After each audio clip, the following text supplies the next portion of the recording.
The flooding here in Llano and other parts of the hill country has been pretty significant. Right now you can see just how strong and powerful the current is in the Llano River. The LCRA has been proactively releasing water from lakes LBJ and Marble Falls as that water makes its way to Lake Travis. What you're seeing now is video of those floodgates at Starkey Dam. Lake Travis is predicted to rise about 4 to 5 feet. The Llano River crested at 24 feet late Monday night in Llano, and that's the fifth highest flood level on record there.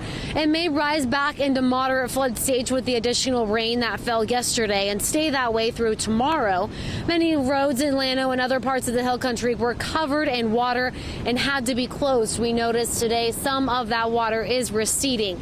Residents are crediting an earlier decision made by the LCRA for opening the floodgates at both Starkey and Wirtz dams. The floodgates.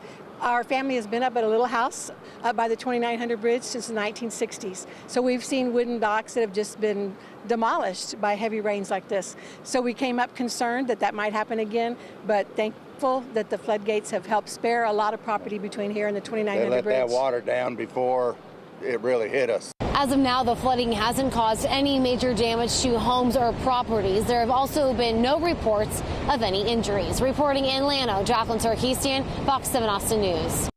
The crash happened around 5:50 this morning and one man was killed. That man was driving a septic truck and we're told he was heading north on Thaxton and slightly drove off the road. He overcorrected himself, lost control and rolled over, hitting a power pole. DPS says that they had some difficulty removing the truck because of where it was positioned. It was stuck between two power poles.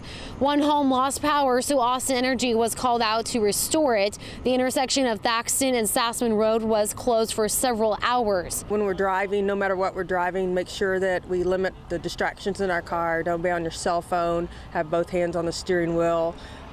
Early in the morning, sometimes it's darker. We can't always see small roads like this. This is the worst thing that we get called to is a fatality crash. So just be safe when you're driving. DPS is investigating and it took them several hours before they were able to clear the scene. Reporting in Southeast Austin, Jacqueline Sarkeesian, Fox 7 Austin News. Both Austin Police and Austin Travis County EMS responded to this deadly crash.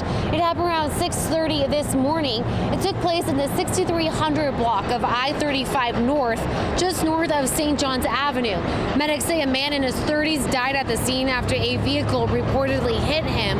Police say the driver stayed on scene and that the man was killed while walking along the interstate. All lanes of I-35 North near Highway 290 were completely shut down.